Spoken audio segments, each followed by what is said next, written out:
सबसे पहले वरुण जी आपसे ही चर्चा की शुरुआत करते हैं क्योंकि लीगल मैटर है तो थोड़ा उसको क्लियर कीजिए। आम आदमी पार्टी को आरोपी बनाया गया है और देश के इतिहास में यह पहली बार है कि कोई सियासी दल आरोपी बनाया गया है किसी एक पर्टिकुलर मामले में, भ्रष्टाचार के मामले में, करप्शन के मामले में। तो आम आदमी पार्टी को कैसे इस मामले में जस्टिफाई करना पड़ेगा? लीगल एंगल आम आदमी पार्टी के लिए कैसा है? और क्योंकि आम आदमी पार्टी को जब आरोपी बनाया गया है, आम आदमी पार्टी कोई ऑब्जेक्ट तो है नहीं, यानी कि उसको जो चलाने वाले हैं तो राष्ट्रीय संयोजक, उनकी भूमिका को कैसे लाइन अप किया जाएगा? हाँ जी धर्मराज जी, ये बहुत अच्छा सवाल है। 37 और 38 number accused, 37 is mister Arvind Kejriwal, 38 is Aam Aadmi party.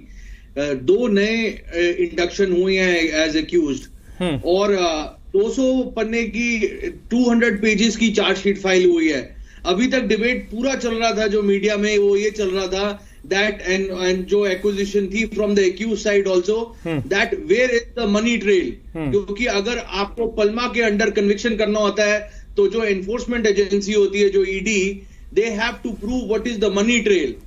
और ये चार्जशीट अगर आप पढ़े 200 पेजेस की, उसमें उन्होंने 100 करोड़ की मनी ट्रेल का एविडेंस पूरा स्टिपुलेट कर दिया बड़ा डिटेल में, जिसमें clearly in summary it is that Arvind Kejriwal and Manish Sisodia acting through various workers of their political party were in concert with the south group which was receiving kickbacks for this policy to be implicated।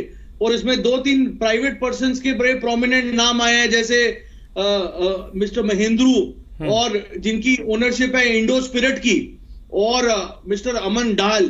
तो उन्होंने specific details इसमें stipulate किए हैं कि इनके through south group को stake दे दिया गया इन दोनों प्राइवेट स्टेक होल्डर्स की ग्रुप में, और इनके थ्रू किकबैक जा रहा था, जो कि इनके पॉलिटिकल वर्कर्स के थ्रू रूट इन हो रहा था पैसा directly through the AAP workers. And there is a specific allegation of a money trail of 100 crores under the chargesheet. And I think after this complication legally will increase, because not only they have been named as accused, but there is a evidence of the money trail। और इसमें couple of people जो ये entities run कर रहे थे या जिन्होंने ये मनी रूट किया है, they have turned approver in this case।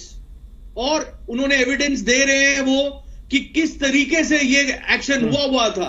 So therefore अब वो चीज चली गई है बाहर कि ये एक एक्विजिशन है या मनी ट्रेल का फॉर्मूला क्या है, वो रियल एविडेंस चार्जशीट में रिफ्लेक्ट हो गया है। So complications have increased legally for both mister Kejriwal and also Aam Aadmi party और जो उनके वर्कर्स इन्वॉल्व थे।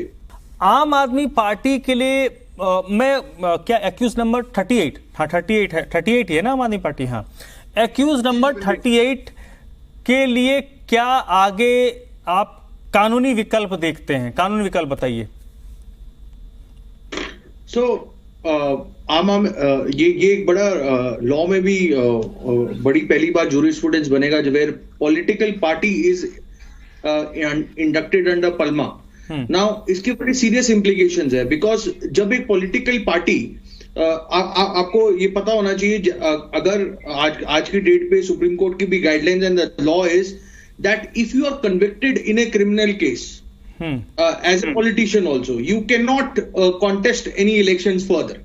ये बहुत बड़ी मिस्टर लालू प्रसाद यादव और बड़े के आपने देखे होंगे केसेस। तो देयरफॉर वहां इंडिविजुअल पॉलिटिशियंस पे तो अप्लाई करता था, but now the law is that if A political party is also implicated and tomorrow it is convicted of any criminal offenses, then the question in law will come whether the political party per se can be delisted from the electoral process in India or not।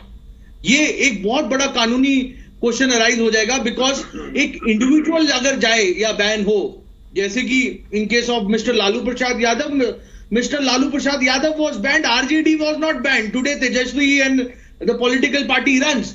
but अभी जो evolution of law होएगा, the moment a political party is implicated and it is prosecuted and held responsible, जो कि अगर आप इसका chargesheet पढ़िए detail में तो बड़े पॉलिटिकल पार्टी जो पोजीशन होल्ड कर रहे थे आम आदमी पार्टी में, उनका रोल एविडेंस हुआ है चार्जशीट में. So therefore the question will arise that under the representation of people act does the election commission have powers to delist the party per se?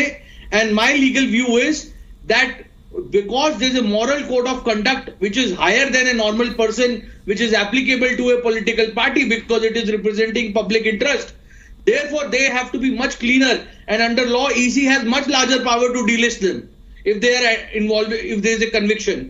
So therefore the legal risk which the Aam Aadmi party is running, mister Kejriwal पे तो exposure आया ही है और जो main accused है mister Sisodia, but today Aam Aadmi party for the first time has run into the risk that if there is a conviction under this current scam per se AAP will be delisted from the electoral process, and that is a very heavy legal exposure.